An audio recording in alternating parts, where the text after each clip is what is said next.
What's up, y'all? Welcome back to another episode of Rap's Classic Interview. I'm your host, your girl Bree, and today we're interviewing the one and only Stezo. So my first question is, what made you get into dance? Well, it ran in my family. All my aunts, my mother, and my cousins, everybody was dancers in my family. So I used to always see them partying and dancing, in the house. So when I was young, I used to be a dancer too. You did? Yeah, I stopped. You did? Yeah. Why? I stopped because they don't provide it at my school. Well, I stopped too because I started being cool. I said, you got to be cool. You can't dance no more. You got to just sit back and chill. But dancing kept you in shape. It was exercise and it was fun to do. It kept you out of trouble. Yeah. Because breakdancing, I used to be real heavy into breakdancing. So, if you hadn't discovered your love for rapping and dancing, what is an alternative option that you would have done? Exactly what I'm doing now. Cutting hair. That was always my dreams. I always wanted to make music, dance, and cut hair. That's it? Yeah, those were my dreams. And I wanted to be in the circus too. Why? Yeah, I wanted to be a clown. I did. I know how to juggle. I know how to do gymnastics and flip and stuff. I used to do gymnastics too. Yeah? Yeah, and then I broke my ankle. See? And then I used to ride unicycle too. I still ride unicycle. I can't do that. Oh, I do all that stuff. I heard my dad used to. Yeah? Oh, we're going to have a unicycle battle then. What do you think about the popular dances out now? They're good. See, I think the difference is from now to then is like, back then, it was more of it was a pulse to the music. You had the bass and the kick, so it was like a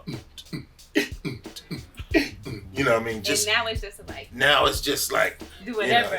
Do whatever. It's just like who could do the craziest moves. And it really... it's rhythm, but it ain't rhythm. Y'all on to your own rhythm. Y'all actually listen to the highs of the music. We used to listen to the bass and the kick of the music. So we danced to the bass and the kick. That's why the head bopper was... Now y'all... and y'all dance like that. So... it's the truth. Yeah, it's the truth. I can't say anything about that. What made you want to start rapping? Well, I went on tour with Epmd because I was a dancer for them. And I used to introduce them. I was always the first one out on stage. And it'd be like 15 to 25,000 people. Were you ever nervous about that? Oh, I was always nervous. Always had butterflies in my stomach. But I would just close my eyes and really wouldn't look at the crowd. It was like I would be blind to the crowd. So I would just come out and go, y'all ready to throw your hands in the air and say, oh. And then the crowd go, oh. The butterflies start building up. Then I go, all right, y'all ready? I'll introduce Epmd and they'll come out. The music come on, doom, doom, doom, doom. Then I'll just go to my corner and start dancing. I would always jump on the speakers and be dancing on the speaker. Then I would do a flip off the speaker and then run behind the stage and then pop up on the other speaker. That's the stuff I used to do because I used to mix the gymnastics with the dancing. So you had to be really fast. Oh yeah. I was an energy bunny. And I was skinnier. I was slim. Did you ever fall?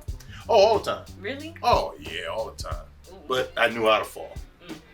So you knew how to play it off. Yeah, I knew how to play it off, and then I knew how to roll out of certain falls and stuff when I mess up. But I was young and energetic and unbreakable. My bones were unbreakable, so I was definitely ready for the whole excitement of dancing on stage and stuff.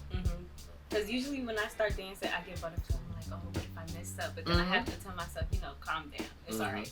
It's okay to mess up. Okay, so my next question is, what advice would you give today's artists? Today's artists, you know what it is? Really don't focus on, especially with, artists that rap and sing and stuff. I know you got a hit record. Say if you make a hit record or something like that, you just walk around, everyone's sweating you because they see you, oh my God, that's such and such. But you really put together a show and perform, because when you perform and put together a nice show, people remember that. And when they see, they go, man, did you see how he was dancing? Did you see that move he did, this and that? And certain things will stick. they will stick to the people, and that'll make them go out and listen to your music, buy your music, want to be like you, want to do the dances like you. Mm-hmm. And that's what happened with me. I mean, I used to just be so into my dancing that one day I did this move on this video, mm-hmm. and it went worldwide. It went worldwide. How did you feel about like the attention? Well, I was young. I always liked the attention. Mm-hmm. I liked it. So when it came my way, I was like, come on, break it. Let me see. Here I go. And I started rocking, and I'd just be ready. I wasn't scared to jump out there because I knew I was like, I mean, that's just the way I thought. I said, I'm one of the best out there. I grew up with some of the veterans dancing, and I've been in the circles when the guys were battling, and I was one of the ones that was one of the last contenders in the battle. So, I knew I had something, so.